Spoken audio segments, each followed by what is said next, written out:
أعوذ بالله من الشيطان الرجيم. بسم الله الرحمن الرحيم. ألف لام را. تلك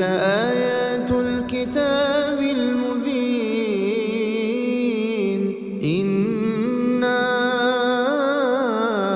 أنزلناه قرآنا عربيا لعلكم تعقلون. نحن نقص عليك أحسن القصص بما أوحينا إليك هذا القرآن وإن كنت من قبله لمن الغافلين. إذ قال يوسف لأبيه يا أبت إني رأيت 11 كوكبا والشمس والقمر رأيتهم لي ساجدين. قال يا بني لا تقصص رؤياك على إخوتك فيكيدوا لك كيدا إن الشيطان للإنسان عدو مبين. وكذلك يجتبيك ربك ويعلمك من تأويل الأحاديث ويتم نعمته عليك وعلى آل يعقوب كما أتمها على أبويك من قبل إبراهيم وإسحاق إن ربك عليم حكيم. لقد كان في يوسف وإخوته آيات للسائلين إذ قالوا ليوسف وأخوه أحب إلى أبينا منا ونحن عصبة إن أبانا لفي ضلال مبين. اقتلوا يوسف أو اطرحوه أرضا يخل لكم وجه أبيكم وتكونوا من بعده قوما صالحين. قال قائل منهم لا تقتلوا يوسف وألقوه في غيابة الجب يلتقطه بعض السيارة إن كنتم فاعلين. قالوا يا أبانا ما لك لا تأمنا على يوسف وإنا له لناصحون. أرسله معنا غدا يرتع ويلعب وإنا له لحافظون. قال إني ليحزنني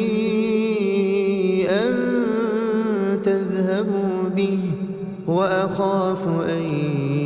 يأكله الذئب وأنتم عنه غافلون. قالوا لئن أكله الذئب ونحن عصبة إنا إذا لخاسرون. فلما ذهبوا به وأجمعوا أن يجعلوه في غيابة الجب وأوحينا إليه لتنبئنهم بأمرهم هذا وهم لا يشعرون. وجاءوا أباهم عشاء يبكون. قالوا يا أبانا إنا ذهبنا نستبق وتركنا يوسف عند متاعنا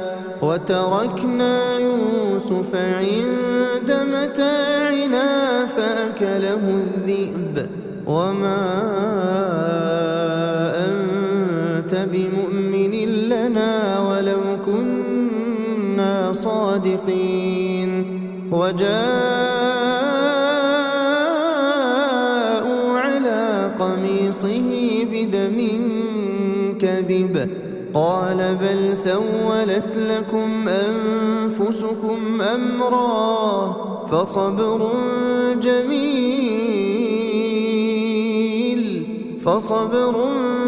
جميل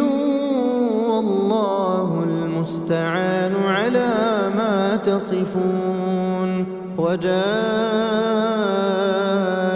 سيارة فأرسلوا واردهم فأدلى دلوه قال يا بشرى هذا غلام وأسروه بضاعة والله عليم بما يعملون. وشروه بثمن بخس دراهم معدودة وكانوا فيه من الزاهدين. وقال الذي اشتراه من مصر لامرأته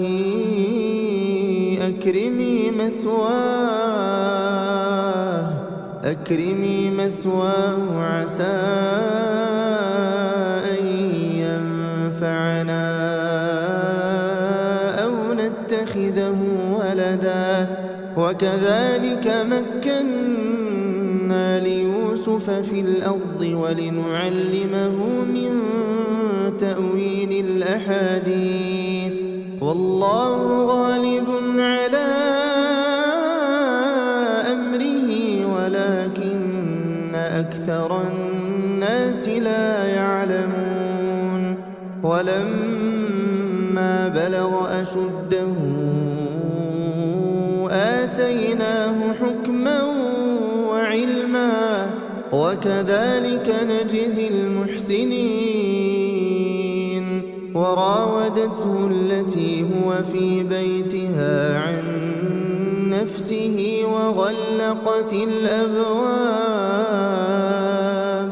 وغلقت الأبواب وقالت هيت لك قال معاذ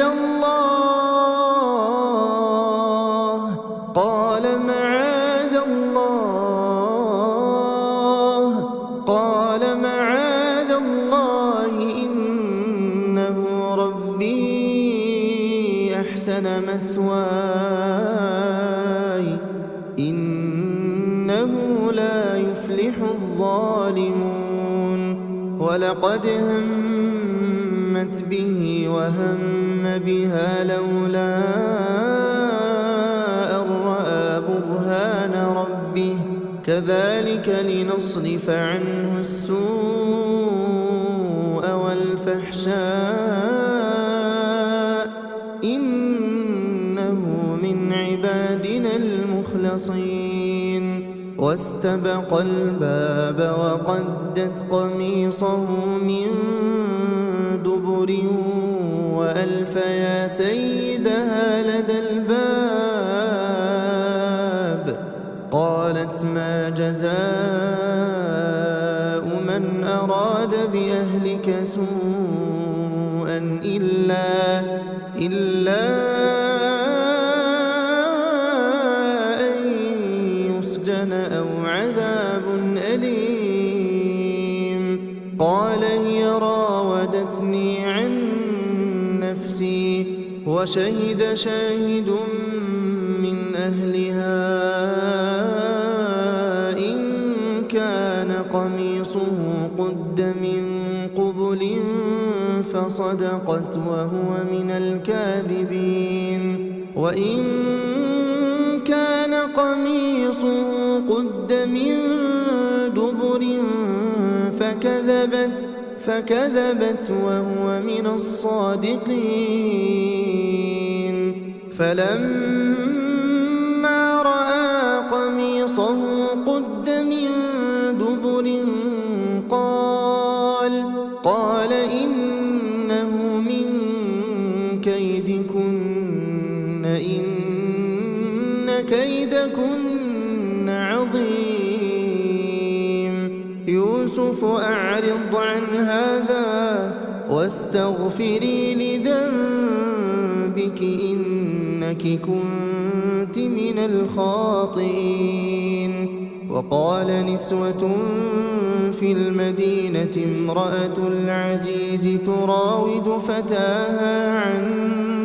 نفسه قد شغفها حبا إنا لنراها في ضلال مبين. فلما سمعت بمكرهن أرسلت إليهن وأعتدت لهن متكئا وآتت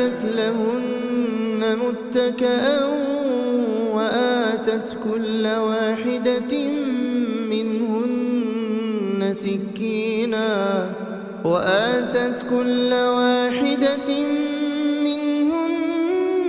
سكينا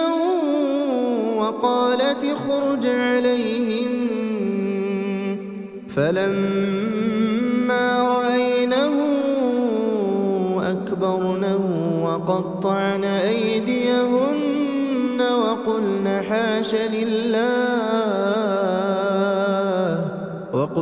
حاش لله ما هذا بشرا إن هذا إلا ملك كريم. قالت فذلكن الذي لمتنني فيه ولقد راودته عن نفسه فاستعصم ولئن لم يفعل ما آمره ليسجنن وليكونن من الصاغرين. قال رب السجن أحب إلي مما يدعونني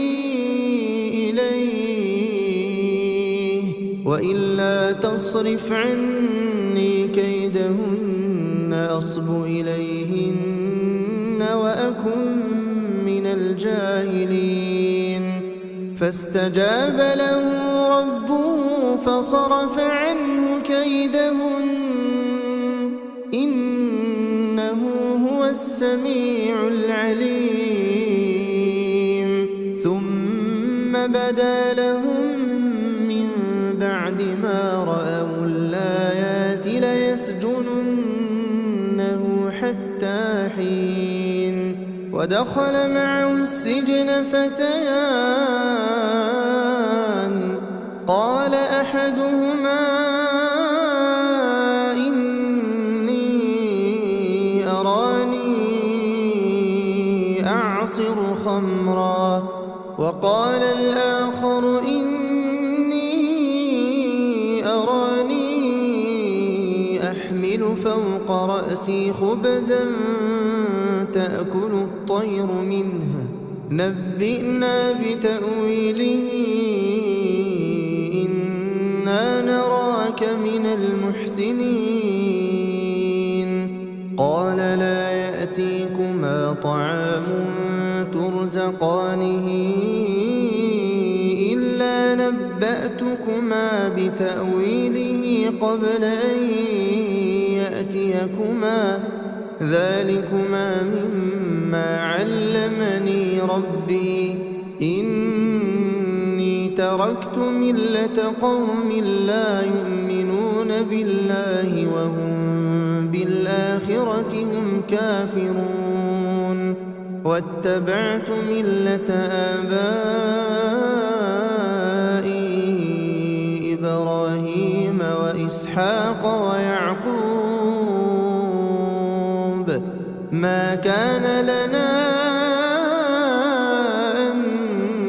نشرك بالله من شيء ذلك من فضل الله علينا وعلى الناس ولكن أكثر الناس لا يشكرون يا صاحبي السجن أأرباب متفرقون خير أم الله الواحد القهار ما تعبدون من دونه إلا أسماء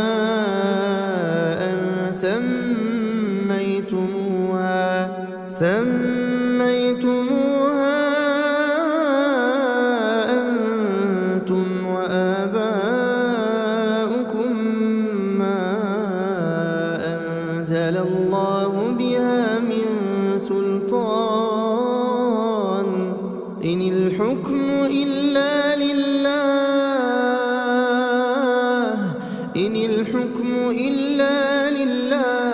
أمر ألا تعبدوا إلا إياه ذلك الدين القيم ولكن أكثر الناس لا يعلمون يا صاحبي السجن أما أحدكما فيسقي ربه خمرا وأما الآخر فيصلب فتأكل الطير من رأسه قضي الأمر الذي فيه تستفتيان وقال للذي ظن أنه ناج منهما اذكرني عند ربك فأنساه الشيطان ذكر ربه فلبث في السجن 9 سنين وقال الملك إني أرى 7 بقرات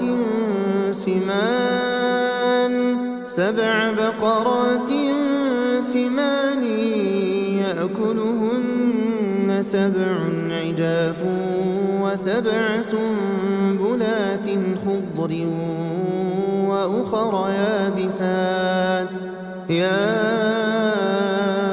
أيها الملأ أفتوني في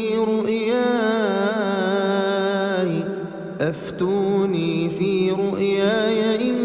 كنتم للرؤيا تعبرون قالوا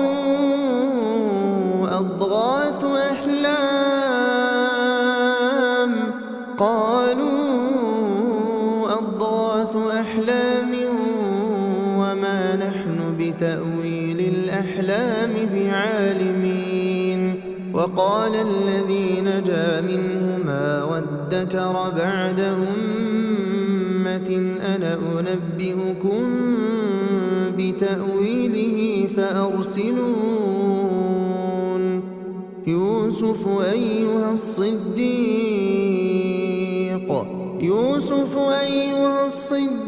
أفتنا في 7 بقرات سمان يأكلهن 7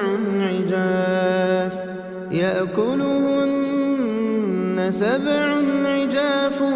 و7 سنبلات خضر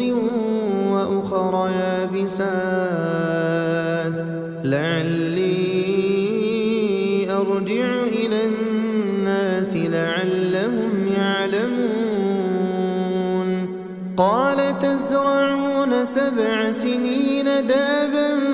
فما حصدتم فذروه في سنبله إلا قليلا مما تأكلون ثم يأتي من بعد ذلك 7 شداد يأكلن ما قدمتم لهن إلا قليلا مما تحصنون ثم يأتي من ذلك عام فيه يغاث الناس وفيه يعصرون وقال الملك ائتوني به فلما جاءه الرسول قال ارجع إلى ربك فاسأله ما بال النسوة اللاتي قطعن أيديهن إن ربي بكيدهن عليم قال ما خطبكن إذ راوتن يوسف عن نفسه قلن حاش لله ما علمنا عليه من سوء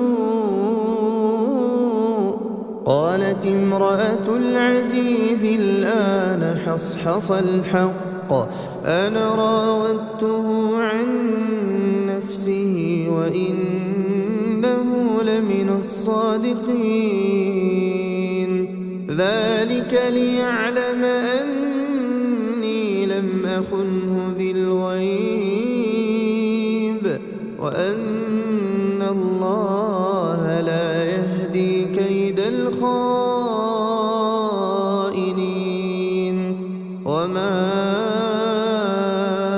أبرئ نفسي إن النفس لأمارة بالسوء إلا ما رحم ربي إن ربي غفور رحيم وقال الملك ائتوني به أستخلصه لنفسي فلما كلمه قال إنك اليوم لدينا مكين أمين قال اجعلني على خزائن الأرض إني حفيظ عليم وكذلك مكنا ليوسف في الأرض يتبوأ منها حيث يشاء نصيب برحمتنا من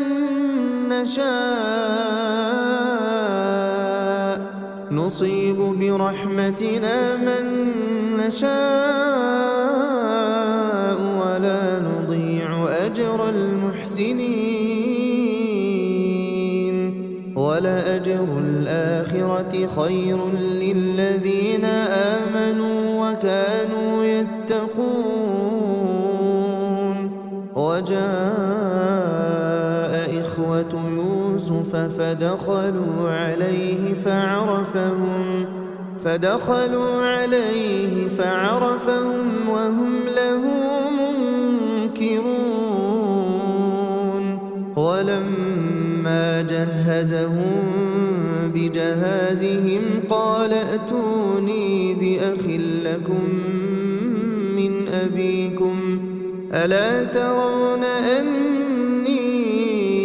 أوفي الكيل وأنا خير المنزلين فإن لم تأتوني به فلا كيل لكم عندي ولا تقربون قالوا سنراود عنه أباه وإنا لفاعلون وقال لفتيانه جعلوا بضاعتهم في رحالهم لعلهم يعرفونها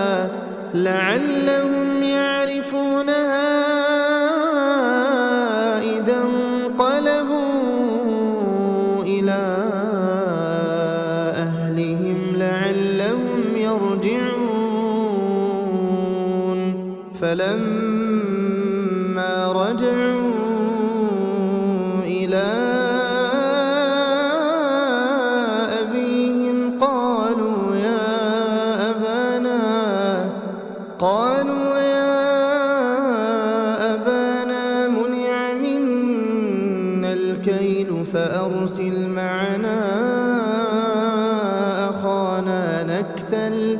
فأرسل معنا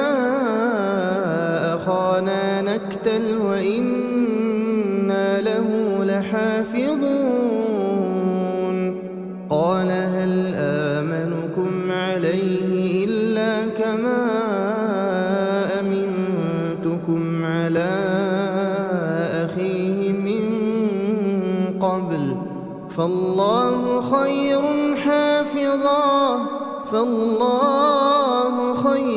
حافظا وهو أرحم الراحمين ولما فتحوا متاعهم وجدوا بضاعتهم ردت إليهم قالوا يا أبانا ما نبغي هذه بضاعتنا ردت إلينا ونمير أهلنا ونحفظ أخانا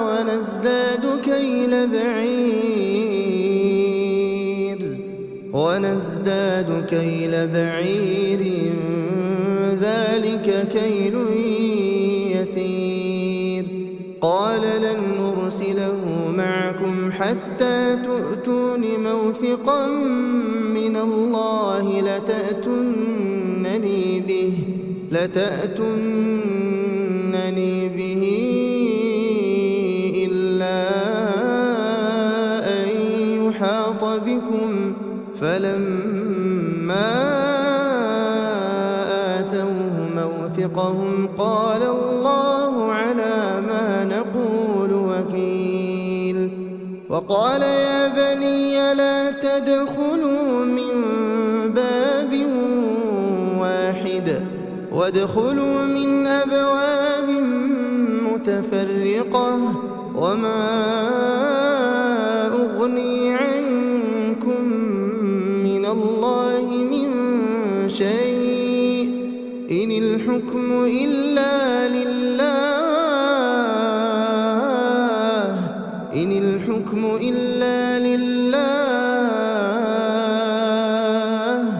عليه توكلت وعليه فليتوكل المتوكلون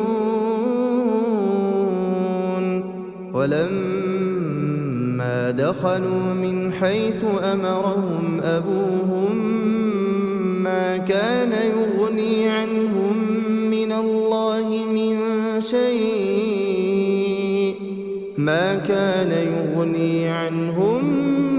الله من شيء إلا حاجة في نفس يعقوب قضاها وإنه لذو علم لما علمناه ولكن أكثر الناس لا يعلمون ولما دخلوا على يوسف آوى إليه أخاه قال إني أنا أخوك فلا تبتئس بما كانوا يعملون فلما جهزهم بجهازهم جعل السقاية في رحل أخيه ثم أذن مؤذن أيتها العير إنكم لسارقون قالوا وأقبلوا عليهم ماذا تفقدون قالوا نفقد صواع الملك ولمن جاء به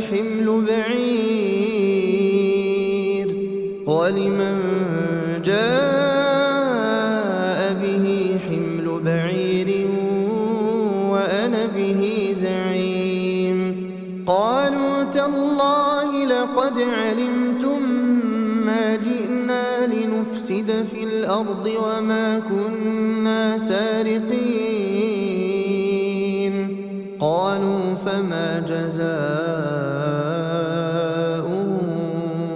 إن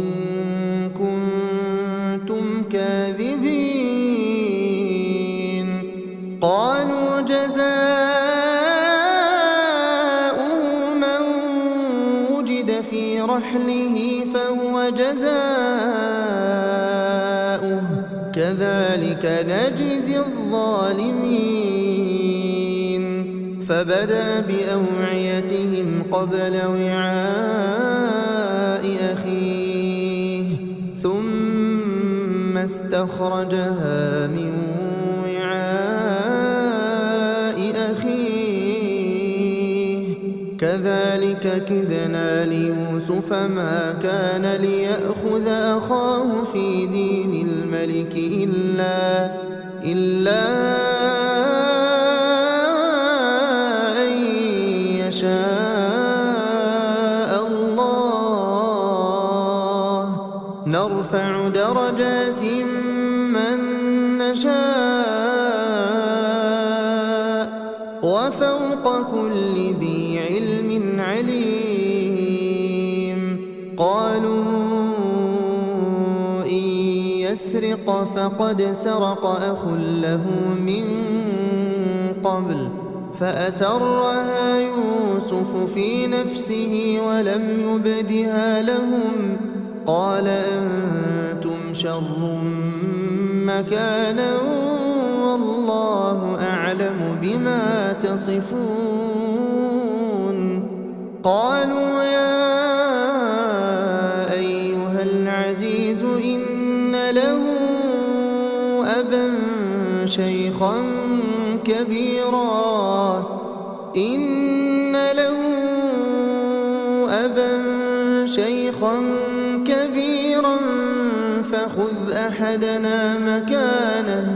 فخذ أحدنا مكانه إنا نراك من المحسنين قال معاذ الله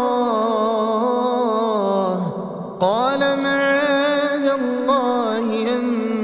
نأخذ إلا من وجدنا متاعنا عنده إنا إذا لظالمون فلما استيئسوا منه خلصوا نجيا قال كبيرهم ألم تعلموا أن أباكم قد أخذ عليكم موثقا من الله ومن قبل ما فرطتم في يوسف فلن أبرح الأرض حتى يأذن لي أبي أو يحكم الله لي وهو خير الحاكمين ارجعوا إلى أبيكم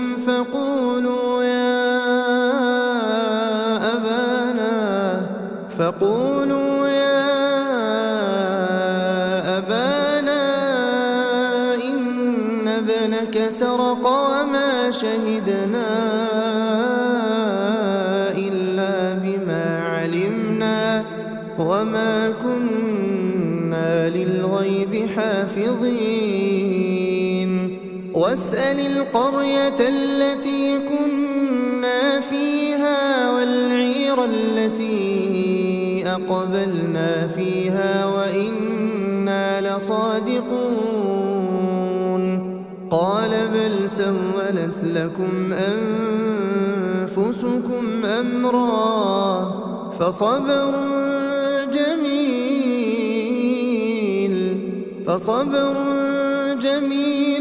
عسى الله أن يأتيني بهم جميعا إنه هو العليم الحكيم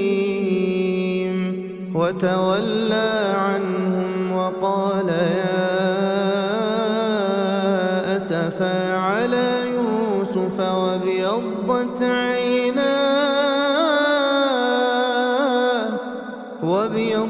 عيناه الحزن فهو كظيم قالوا تالله تفتأ تذكر يوسف حتى تكون حرضا أو تكون من الهالكين قال إنما أشكو بثي وحزني إلى الله قال إنما أشكو بثي وحزني إلى الله وأعلم من الله ما لا تعلمون يا بني اذهبوا فتحسسوا من يوسف وأخيه ولا تيأسوا من روح الله إنه لا ييأس من روح الله إلا القوم الكافرون فلما دخلوا عليه قالوا يا أيها العزيز مسنا وأهلنا الضر وجئنا ببضاعة مزجاة فأوف لنا الكيل وتصدق علينا إن الله يجزي المتصدقين قال هل علمتم ما فعلتم بيوسف وأخيه إذ أنتم جاهلون قالوا أئنك لأنت يوسف قال أنا يوسف وهذا أخي قد من الله علينا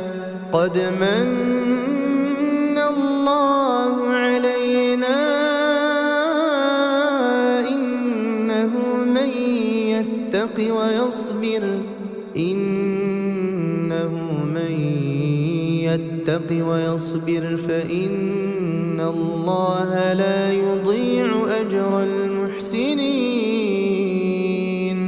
قالوا تالله لقد آثرك الله علينا وإن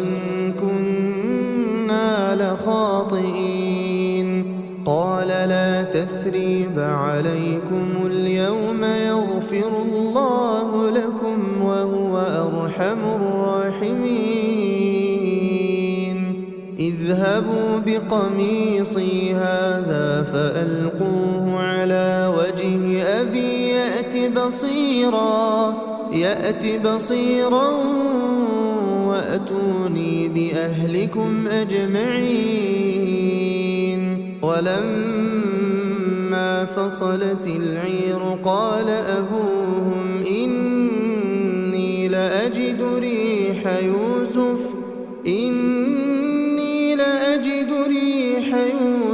لولا أن تفندون قالوا تالله إنك لفي ضلالك القديم فلما أن جاء البشير ألقاه على وجهه فارتد بصيرا قال ألم أقل لكم إني أعلم من الله ما لا تعلمون قالوا يا أبانا استغفر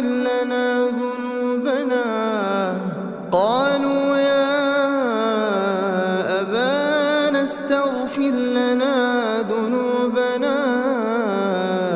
إنا كنا خاطئين قال سوف أستغفر لكم ربي إنه هو الغفور الرحيم الرحيم. فلما دخلوا على يوسف آوى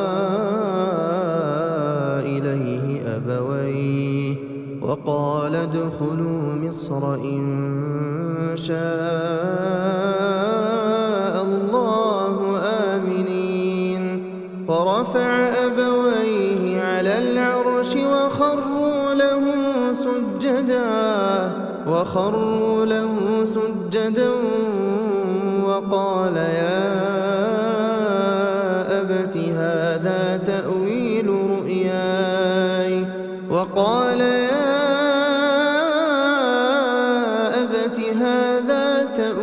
رؤياي من قبل قد جعلها ربي حقا وقد أحسن بي إذ أخرجني من السجن وجاء بكم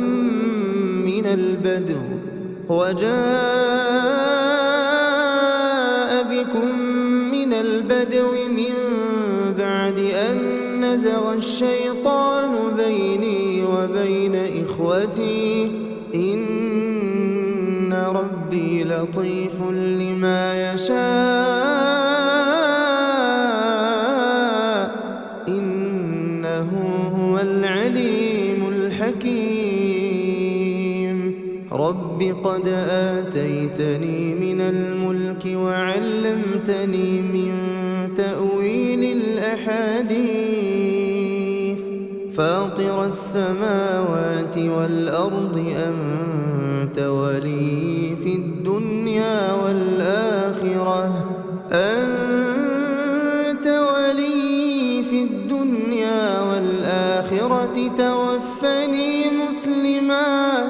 توفني مسلما وألحقني بالصالحين. ذلك من أنباء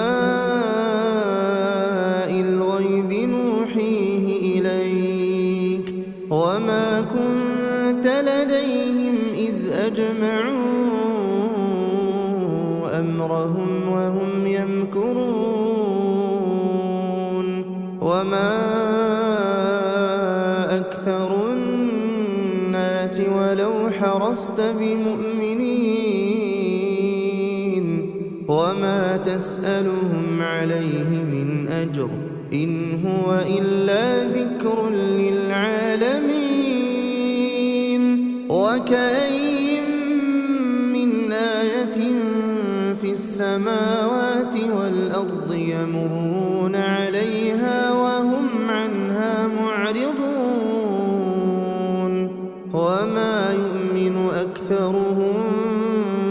بالله إلا وهم مشركون. أفأمنوا أن تأتيهم غاشية من عذاب الله أو تأتيهم الساعة بغتة وهم لا يشعرون. قل هذه سبيلي أدعو إلى الله على بصيرة أنا ومن اتبعني وسبحان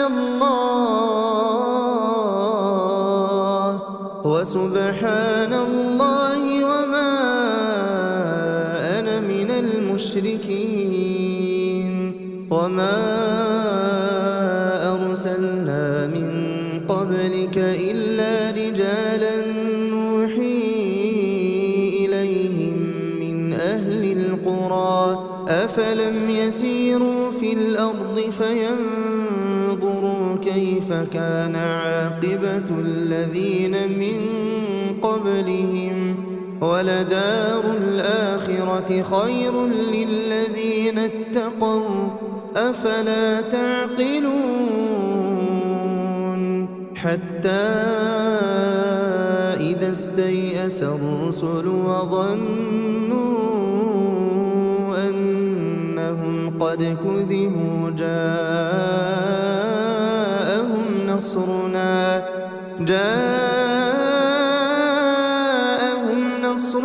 فنجي من نشاء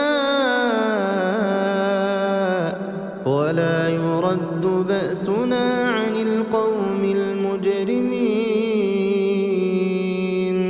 لقد كان في قصصهم عبرة لأولي الألباب